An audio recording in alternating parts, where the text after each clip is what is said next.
Rich Without Guilt. Escape the Shame of Wanting More, written by Ronnie Rowland.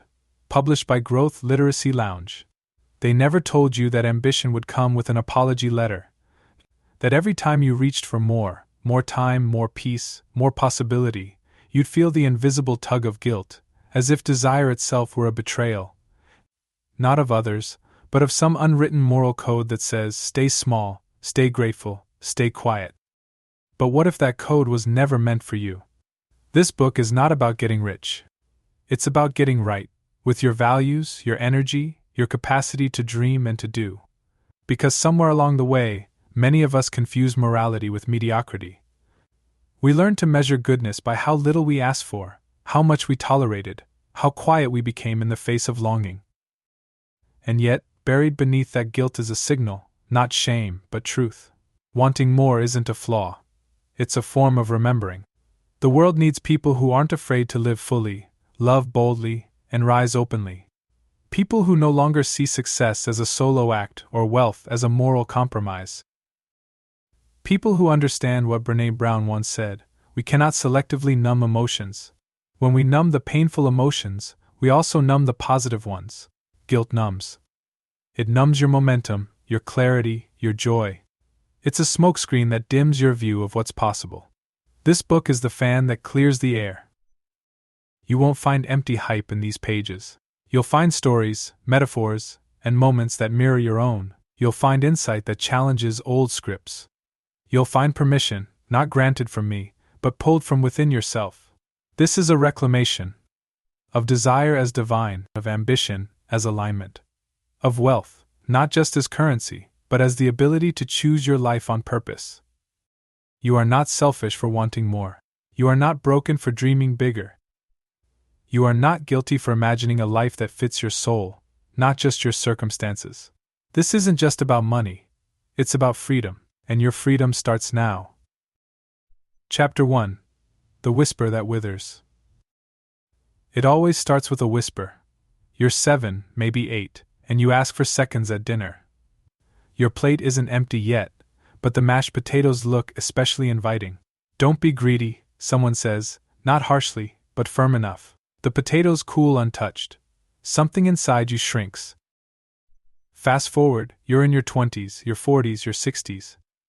You feel a pull toward something more, a new career, a higher income, a bigger stage, but that same whisper returns. This time it's disguised as maturity, modesty, or realism. Who do you think you are? It murmurs. Isn't what you have enough? This is how desire withers, not in fire but in frost. Not with a scream but a whisper. We learn early that asking for more invites judgment. More attention? You're a show-off. More money? You're greedy. More comfort? You're spoiled. These aren't lessons we choose, they're scripts handed down like heirlooms, repeated by people who meant well, but never questioned the stories themselves.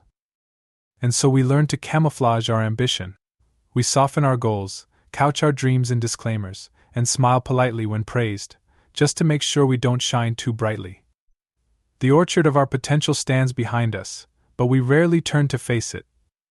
We fear that wanting more somehow means we're less grateful, less virtuous, less good. But guilt is not the voice of your soul, it's often the echo of someone else's fear. Consider this. A tree never apologizes for reaching toward the sun. It doesn't stunt its branches, so the sapling nearby feels taller. It grows. It bears fruit, and in doing so it becomes shade for others, shelter for birds, nourishment for the hungry. The tree that grows freely gives freely. Yet many of us believe that by wanting more, we take something away from someone else. As if life is a fixed pie and every extra slice you eat leaves another plate empty. But this is a myth. A scarcity lie dressed in moral clothing. The truth? Your desire is a compass, not a crime. It points to where you're meant to grow. Let's bring this down to earth. What dreams have you quietly dismissed because they felt too big, too bold, too selfish?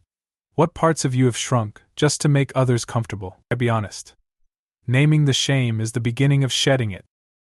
Maybe it was the business you never started, the raise you never negotiated, the passion you put on a shelf. Maybe it's the life you catch glimpses of in quiet moments, a life that feels more aligned, more energized, more you. That life isn't a fantasy. It's a blueprint waiting to be followed. But you won't take the first step if guilt is holding the map. So let's pause here, not to rush past this, but to absorb it. Wanting more doesn't make you wrong. It makes you aware. Aware that there's more inside you, aware that your life isn't meant to be muted, aware that the orchard exists, and it's yours to tend. The whisper may still come. But next time you'll recognize it not as a truth, but as a test. And you'll remember this. Just because someone once told you to settle, doesn't mean you were meant to. The trees are waiting. Guilt around desire is often inherited, not earned. Suppressing ambition doesn't serve you or others. Your longing for more is a signal of life, not a sign of greed. Where in your life have you felt the need to shrink to feel safe, accepted, or good? List 3 desires you've quietly buried. Acknowledge them without judgment. Just let them breathe. Chapter 2. Holy poverty, dirty desire. Somewhere along the way, poverty became a symbol of purity. We grew up hearing about saints who gave away everything, gurus who slept on floors, and prophets who wandered barefoot with nothing but wisdom in their pockets. Their lack of possessions wasn't just part of their story, it was the reason they were seen as good. And so, subconsciously, we began to associate morality with minimalism and desire with danger. Wanting less meant you were noble. Wanting more meant you were suspect. It's a belief so deeply embedded in our culture that it rarely gets questioned. Hollywood heroes give away fortunes to find what really matters. The hard-working laborer who never complains is praised while the ambitious dreamer is warned. Money changes people, they say, as if virtue melts on contact with success. But here's the question we must ask: who decided that struggle was sacred? The idea that poverty is holy and desire is dirty isn't ancient wisdom, it's cultural conditioning. It's the product of systems that praised humility only when it kept people in line. When ambition grew too loud, it was labeled selfish. When someone reached for more, they were told to be content. This wasn't about virtue, it was about control. Desire isn't the enemy, it's the engine. To want more influence, more income, more impact, isn't a rejection of gratitude. It's an expression of growth. A tree that stops growing isn't humble, it's dying. So why do we treat our own desire for expansion as a character flaw? There's a story of a woman who worked in social services for 2 decades. She loved her mission but lived paycheck to paycheck. When she finally started her own business, teaching nonprofits how to fundraise, she doubled her income within a year. But instead of celebrating, she felt ashamed, as if helping others had only been pure when it came with financial sacrifice. Where did she learn that wealth diluted worth? This is the moral tightrope many walk. If you're too comfortable, you're disconnected. If you're too ambitious, you're greedy. The sweet spot is a narrow line between enough and not too much, a moving target defined by other people's expectations. But the truth is this: sacrifice isn't synonymous with goodness. Goodness isn't measured by how much you lack, but by how much you love, and love can thrive in abundance. In fact, it often needs it. Try funding a school on fumes. Try changing the policy when your lights are about to be shut off. Try creating art, mentoring others, or showing up fully for your family when you're burned out and under-resourced. The myth of holy poverty keeps too many brilliant, compassionate people small. It convinces them that suffering validates them, that desire disqualifies them. But what if your longing is divine? What if that yearning to rise, to expand, to create, is not a betrayal of your values but a fulfillment of them? What if wealth allows you to do more of what matters, not less? You don't have to reject goodness to receive abundance. You don't have to trade integrity for prosperity. You can be both driven and decent, successful and sincere, rich and righteous. The world doesn't need more martyrs. It needs more people who are well-resourced and unapologetically alive. Because when you stop treating desire as dirty, you start seeing it for what it truly is, a sacred invitation to grow, to give, and to lead with power and purpose. Let that invitation stand. Poverty has been wrongly romanticized as purity. Ambition can coexist with integrity. Wealth amplifies what already exists: your values, your mission, your voice. What unconscious messages have you absorbed about money and morality? Write a new affirmation: my desire to grow is good, It is a reflection of life moving through me. Chapter 3: The Orchard Within. Imagine walking through a vast orchard, every tree bursting with ripe fruit. Some fruits are familiar: success, comfort, and security. Others are exotic: artistic expression, global impact, unshakable freedom. The air is fragrant with possibility. You reach for a branch, eager to taste, but just before your fingers close around the fruit, a thought flickers: is this too much? That hesitation is learned, not natural. It's the product of years spent believing that desire is dangerous, that too much joy, too much ease, too much fulfillment must carry a hidden cost. But here's the truth: the orchard is within you. Those trees?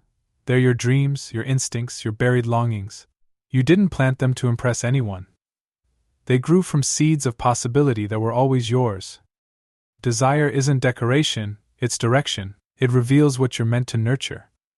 Yet many spend their lives standing at the edge of their own orchard, arms crossed, denying themselves even a taste. Why? Because they've mistaken their cravings for corruption. Desire has been miscast as indulgence for so long that most people can't distinguish sacred longing from selfish impulse. We fear our wants will consume us, distract us, and make us less grounded.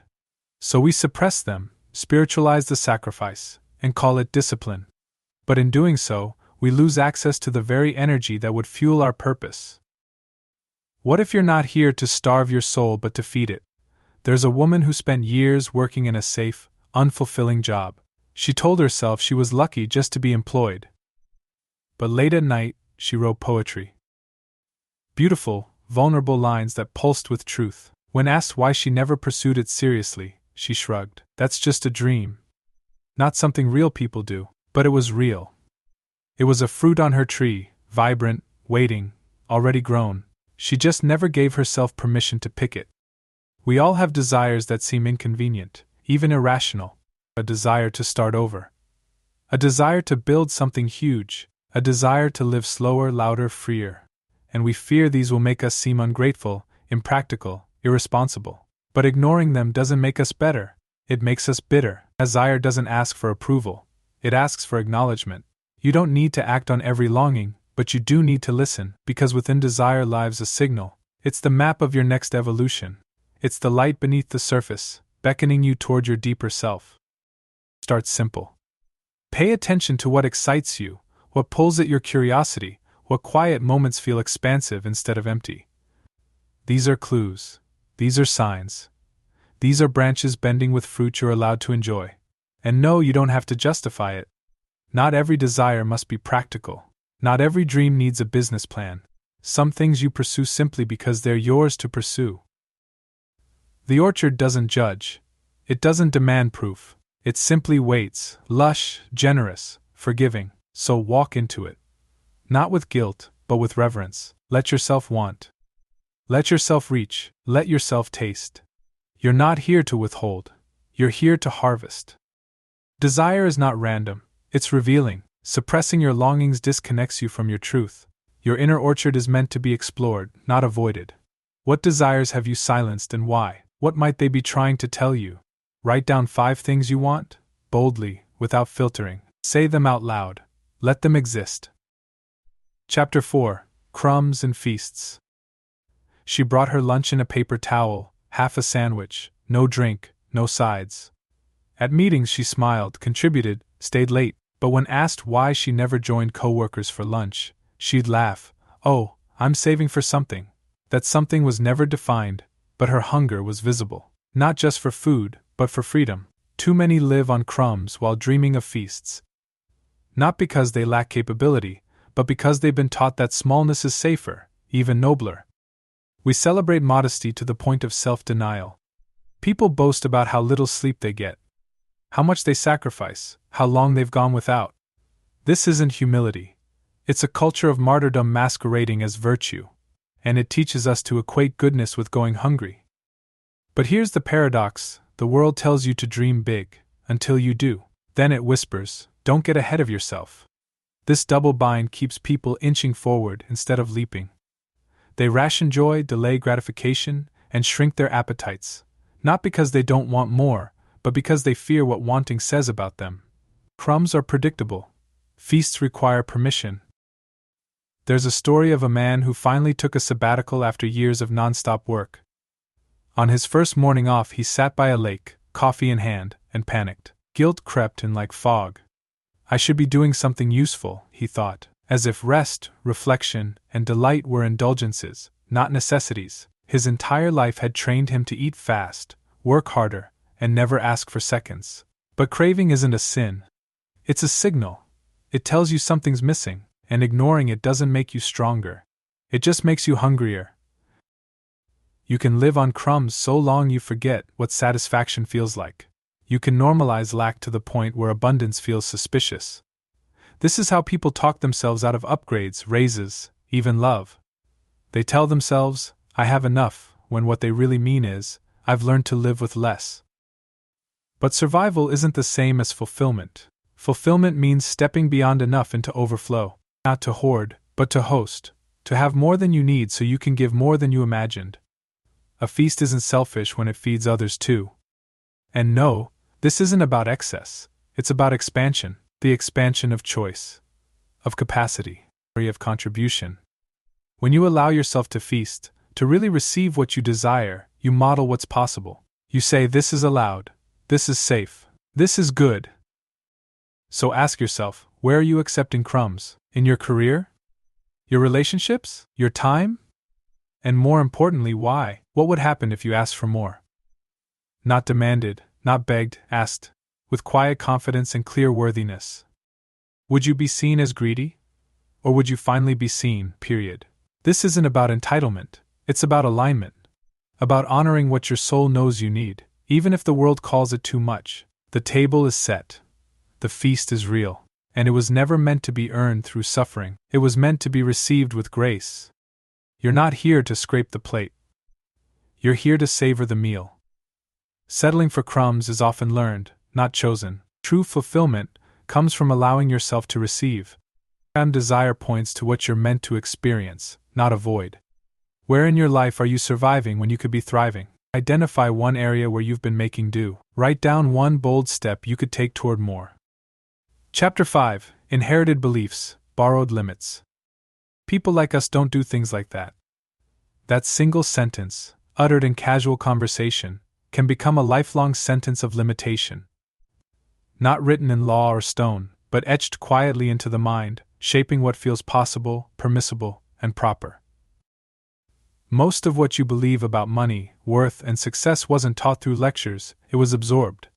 At dinner tables, in passing comments, in the sigh of a parent opening a bill. Beliefs get passed down like hand-me-down coats, ill-fitting but familiar. We wear them without question, not realizing they were never tailored for us. Maybe your family prized hard work but distrusted wealth. Maybe money was always just out of reach, and reaching too far felt like betrayal.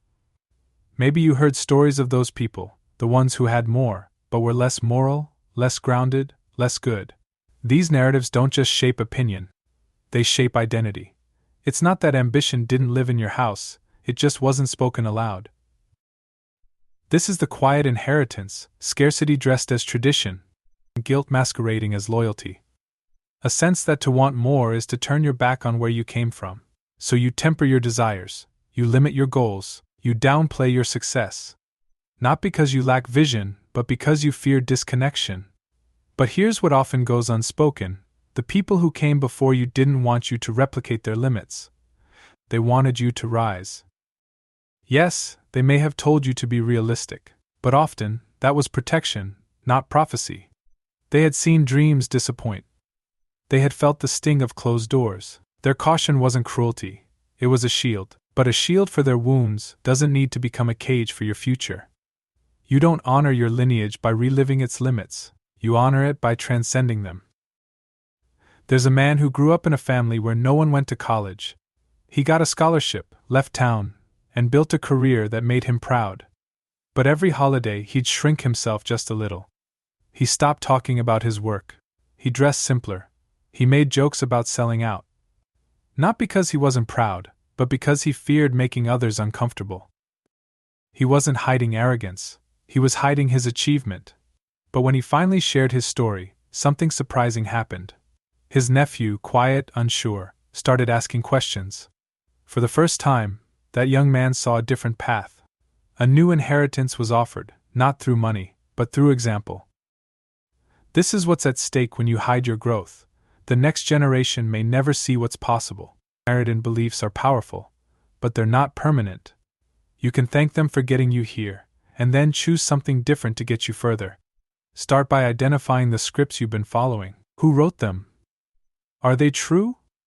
Are they useful? Are they kind? If not, it's time to write new ones.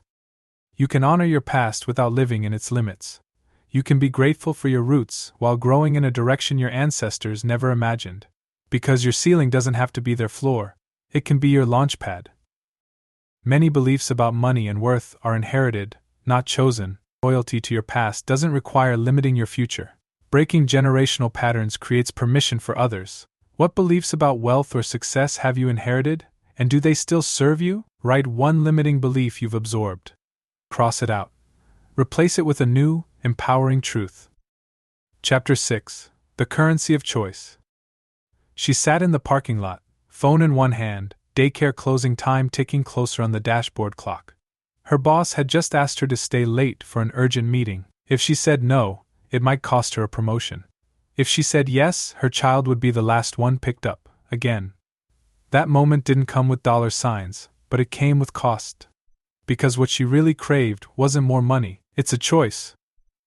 Choice is the truest currency of wealth, not just the ability to buy, but the ability to decide, not to say yes when it matters and no when it doesn't, to live by intention instead of reaction. Many chase money, thinking it will give them happiness. But happiness is fleeting when life still feels out of control. A high salary won't mean much if every minute of your day is owned by someone else's priorities. What people truly want is freedom, the kind that comes not from riches alone, but from alignment. Yet choice is often confused with privilege, as if only the elite deserve it. But the pursuit of freedom isn't elitist, it's essential. You were never meant to live a life dictated by deadlines that deplete you, roles that restrain you, or obligations that overwrite your values. Still, many learn early that sacrificing choice is a badge of honor. Work comes first. Family waits. Health can be ignored. Rest is indulgent. And somewhere beneath it all is the unspoken belief: if you're not struggling, you're not succeeding. But what if the opposite is true? What if struggle isn't a rite of passage but a sign of misalignment? Think of the people you admire most. Chances are, they don't look exhausted. They look clear. Not because their lives are easy, but because they have options. They've structured their lives around what matters most, not what pays most. This is what wealth offers when rightly understood, not just accumulation, but autonomy. Autonomy to work in your zone of genius, to spend your time where it counts, to walk away from toxic environments, to build, rest, give, and create, not out of urgency, but out of vision. A single mother once said, "I don't need millions, I just want enough to choose when I say yes." That's a blueprint for real wealth, not one size fits all, but deeply personal, defined by values, not validation. So ask yourself, where are you still outsourcing your choices? Where do you feel cornered by expectations, roles, or routines? Where have you accepted that your time, energy, or voice isn't fully yours? These aren't just scheduling issues. They're sovereignty issues. Reclaiming choice starts with clarity. What does freedom look like for you? Is it a flexible schedule? The ability to travel? More time with your kids? Creative space? Define it. Then protect it like treasure, because it is. Wealth without choice is a gilded cage, but even modest means, used intentionally, can unlock profound freedom. You don't have to be rich to feel rich, you have to be aligned. When your time, energy, and money reflect your values, you've already begun to build real wealth, the kind that expands, sustains, and sets you free.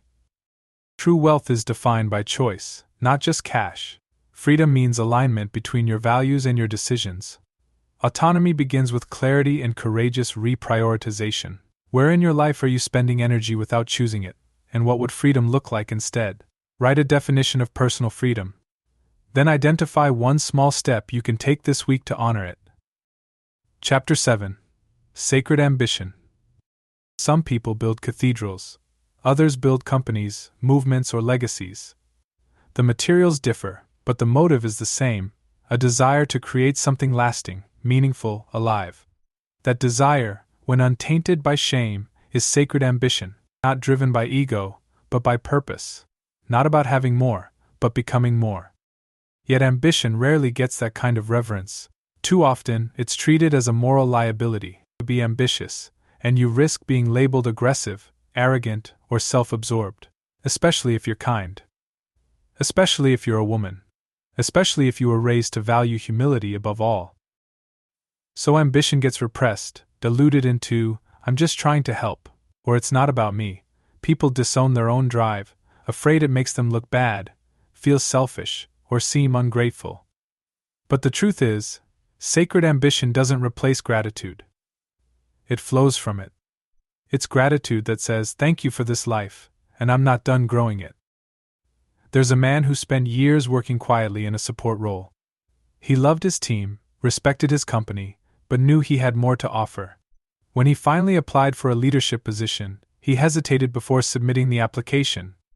Not because he doubted his skills, but because he feared what people would think. Who does he think he is? That imaginary accusation almost kept him small. But ambition isn't arrogance. Arrogance demands attention, ambition demands expression. It's a seed that refuses to stay buried. Think of sacred ambition as a form of stewardship. You've been given time, gifts, insight, perspective, not to hoard, but to hone, not to hide, but to use. When you silence that call, you don't just betray yourself, you deprive the world of what only you can bring. And no, sacred ambition doesn't always look like starting an empire. Sometimes it looks like writing a book, launching a nonprofit, mentoring others, or simply showing up fully in your zone of genius. The scale doesn't define the sanctity. The sincerity does. But you have to reclaim the right to want more. Not more for the sake of more, but more for the sake of impact, influence, integrity, fulfillment, and expansion. Too many people think playing small is playing safe. But playing small can be its own kind of risk, the risk of regret, of resentment, of a life half-lived. And often, what masquerades as humility is actually fear in costume. So how do you know your ambition is sacred? It doesn't scream. It stirs. It doesn't demand validation. It seeks contribution. It aligns with who you are and expands who you're becoming. It feels like resonance, not rebellion. Give it space. Give it form. Give it voice. Let it speak through your choices. Let it shape your calendar. Let it color your goals. You don't need to apologize for wanting to make your mark. You were born to. Because the world needs more people who are fully alive, not just in spirit, but in action. Ambition, when anchored in purpose, becomes devotion. A life lived in alignment becomes a cathedral built in motion. You don't need permission. You need conviction, and that begins now.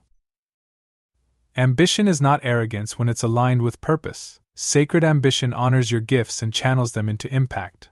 Playing small out of guilt can cost more than taking the leap. Where have you dimmed your ambition to appear humble? And what might expand if you stopped? Name one bold goal that excites and scares you. Write it down without disclaimers. Own it. Own it. Chapter 8. The Guilt Detox. Guilt rarely arrives loudly. It seeps in, quiet, sticky, uninvited. It clings to your confidence like residue, whispering doubts in moments of clarity. You launch something new, and instead of pride, you feel uneasy. You receive a compliment, and immediately deflect. You reach a milestone, and joy is shadowed by the sense that you've taken too much, wanted too much, been too much. This is the hidden tax on ambition, emotional debt in the form of guilt. You can clear your schedule, your inbox, your debt, but if guilt stays lodged in your mind, you're not free. You're performing a version of success while carrying the emotional weight of betrayal of values, of culture, of family, of some imagined moral line you never agreed to but still fear crossing.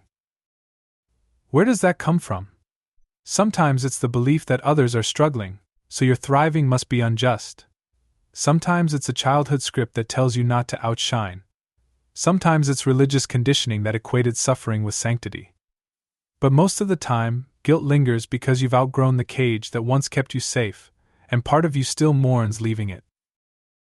Let's name this for what it is. Guilt isn't always a signal of wrongdoing. It's often a sign of growing. Think of it like this: when you detox from sugar, your body protests. Headaches, cravings, fatigue, not because something is wrong, but because something is leaving. Your system is recalibrating. The same happens when you detox from guilt. The old beliefs fight to stay.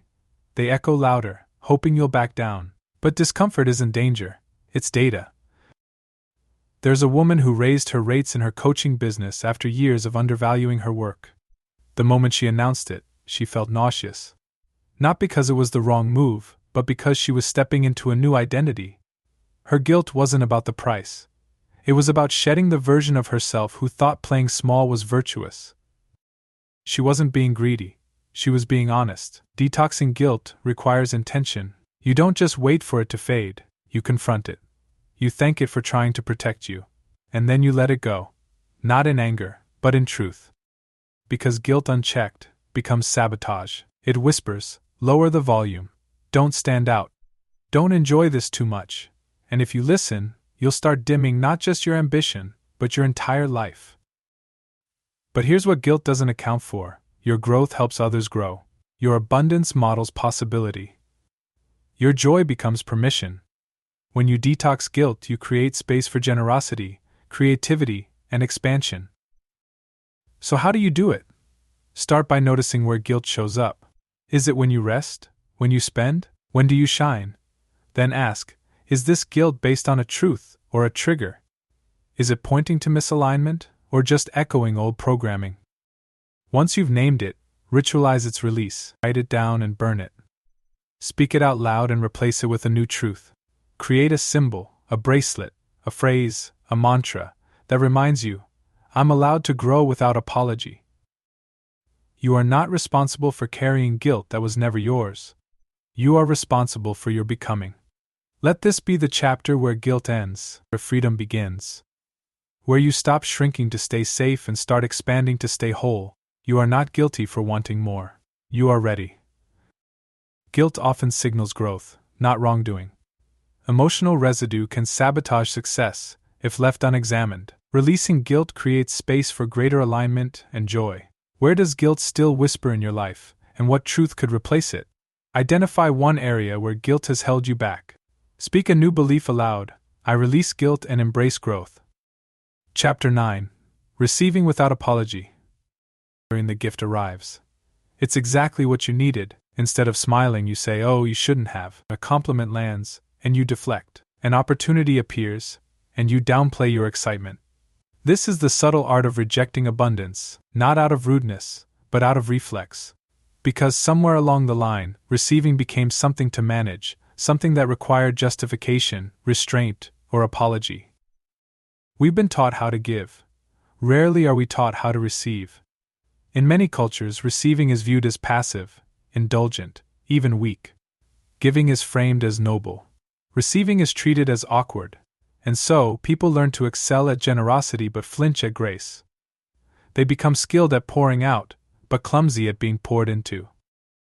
But here's the truth: receiving is not passive, it is powerful. It says, I am worthy of this. It allows flow, connection, and reciprocity. To receive without apology is to agree with your own value. Still, most people wrestle with it. They worry about being seen as greedy or selfish. They fear that accepting too much will trigger judgment. So they edit their joy, dilute their gratitude, or explain their success before someone asks. Imagine a farmer planting seeds, tending the soil, and finally harvesting crops, only to leave them in the field out of modesty. Absurd, right? But that's what we do when we downplay blessings, resist celebration, or apologize for receiving what we've earned, longed for, or been gifted. Receiving isn't just about material things. It's about praise, opportunities, support, rest, love. And when you block those, you don't just miss out, you send a message to your subconscious: I'm not allowed to thrive. That message becomes a pattern. You start to sabotage, delay payments, undervalue your work, or decline help, push away ease. Not because you lack desire, but because you haven't yet made peace with abundance. But abundance isn't dangerous. It's divine. It expands when received with honor. There's a story of an artist who finally sold her first large piece. When the buyer handed her the check, she almost handed it back. "It's too much," she said. But the buyer replied, "No, it's exactly right. This is what your work is worth." In that moment, she had a choice: cling to the comfort of lack, or step into the responsibility of worth. She chose the latter, and it changed her, because receiving well doesn't make you selfish. It makes you available to give more, to serve better, to lead with clarity instead of depletion. So how do you learn to receive without apology? Start small. Accept compliments with a simple thank you. Don't deflect. Don't explain. Just receive. Let someone buy you lunch. Say yes to help. Celebrate your wins, even when they feel too much. Practice letting abundance in, without adding guilt as the entry fee. You're not here to prove you can do it all alone. You're here to live connected, supported, and full. Receiving well honors the giver, the gift, and yourself. So open your hands. Let it in. Not because you've done enough. Not because you've earned it. But because you're human, and receiving is part of the dance. No disclaimers. No shrinking. Just grace. Receiving is an act of worthiness, not weakness. Apologizing for abundance limits joy and self-trust. When you receive fully, you model possibilities for others. Where have you been deflecting gifts, praise, or support, and why? The next time someone offers you a compliment, gift, or help, accept it fully. Simply say, "Thank you." Chapter 10. More trees, more fruit. She wrote the final check to pay off her mother's debt. Years of quiet sacrifice erased in a single gesture. It should have felt triumphant. Instead, guilt crept in like smoke. How did I get so lucky? She wondered. Do I deserve this much? Her generosity was real, but so was her unease, because even abundance used for good can trigger old shame.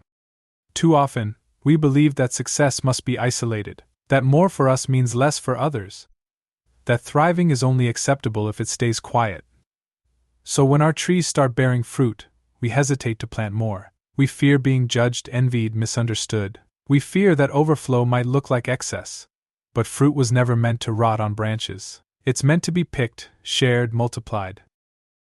Impact thrives in overflow.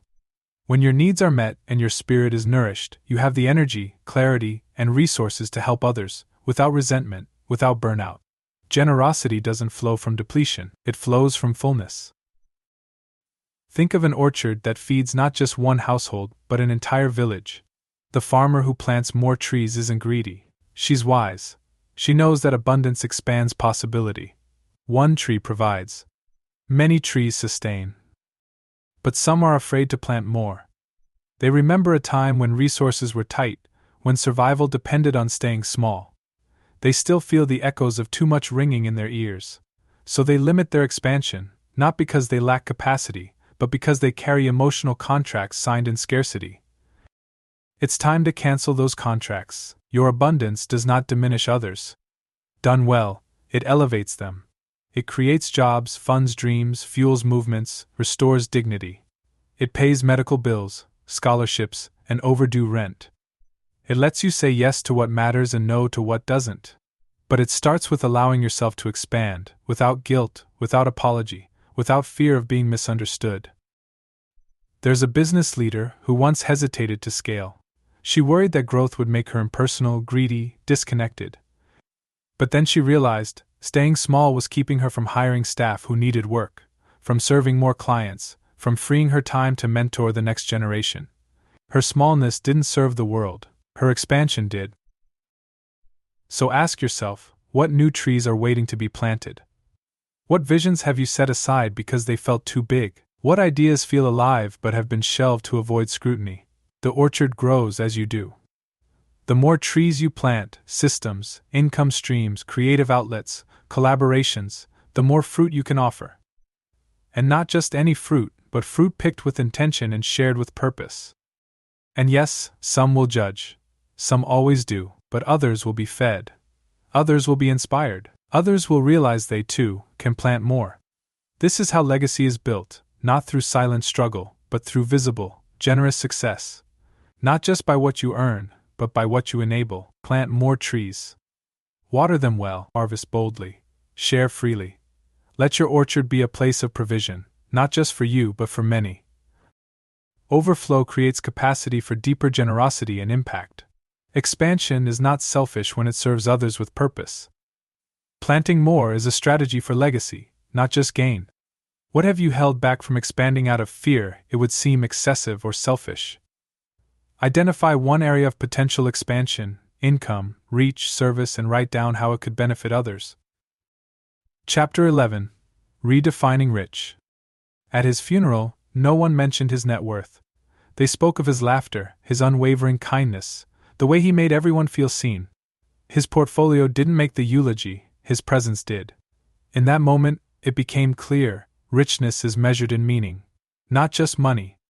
Yet for much of life, rich has been narrowly defined: big houses, luxury cars, high status, a race toward accumulation, where finish lines constantly move. But that definition is brittle. It excludes, exhausts, and often leaves people chasing symbols while starving for substance. To truly be rich without guilt, the word must be redefined. It must include freedom of time, depth of relationships, clarity of purpose, and peace of mind. Wealth isn't just financial, it's emotional, spiritual, and relational. It's the ability to live in alignment with your deepest values. True richness feels like enoughness, not excess. Still, it's easy to get pulled into comparison. The neighbor's upgrade, the influencer's vacation, the colleague's promotion. You measure your life by someone else's highlights and wonder if you're behind. But external wealth doesn't guarantee internal well-being. You've seen people with everything but joy, and with status but no stillness, with options but no center. Richness without meaning is a hollow prize. There's a man who once made a 6-figure leap in salary and thought it would fix everything. It didn't. The hours got longer, the joy faded, and soon he realized he had traded vitality for validation. So he made another leap, not downward but inward. He restructured his work, reclaimed his time, reconnected with his kids. The money didn't disappear. It just stopped being the god.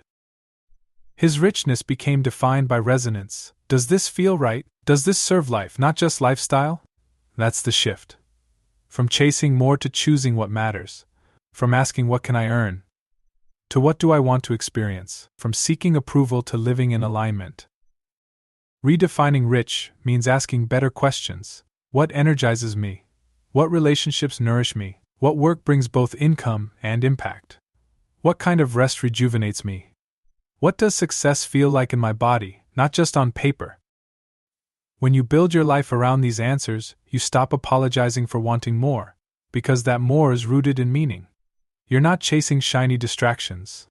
You're cultivating a rich, resonant existence. And yes, money still matters.